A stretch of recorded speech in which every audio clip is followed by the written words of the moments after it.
Sveiki, mano vardas Vita Zaman.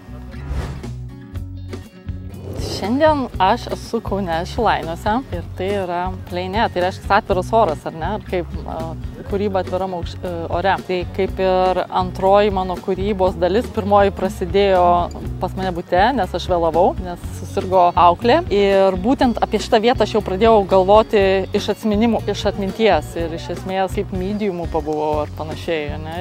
Įsivaizdavau, ką aš jusdavau Šilainiuose. Ir aišku, žinau, kad bus lietus. Tai iš esmės aš jau tapiau lietų būdama viduje, o atėjus čia prisidėjo dėmės, kurios yra specifiškai šita aplinka.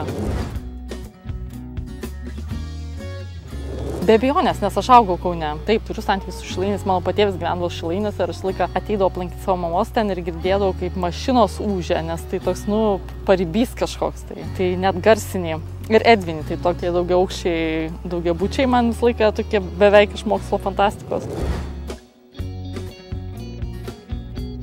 Šiaip taip, iš tikrųjų, ypatingai Kalifornijoje, nes labai greitai džiūsta ir kadangi mano darbai iš tos fonus labai daug kartų lieju ir darau tokias visokias dėmes, bet įdomu tai daryti čia, nes iš esmės tapo lietus, tai irgi savotiškai kitaip, bet man labai įdomus tas atsitiktinumo momentas, vieta ar oras ar netgi visokie nelygumai. Tai taip, lauke aš dažnai tapau. Šitą konkrečią vietą mane įkvėpė šitą obelis, nes labai skani. Na, aišku, kailėje, man atrodo, tie pasirinkimai tokie atsitiktiniai. Be to, mano atveju, kadangi aš netapau konkrečiai šito medžio ar ano medžio, tai tiesiog ten, kur yra erdvė. Ne, manau, žinai, man atrodo, atsispindi iš viso. Vos ne ufonautai visokie ir lietus ir ta vieniša architektūra. Bet obelis ne, nes aš ne tik natūralistinio peizažo tapybą, aš vidinį peizažą tapau, tai kaip mano atveju tai nesvarbu.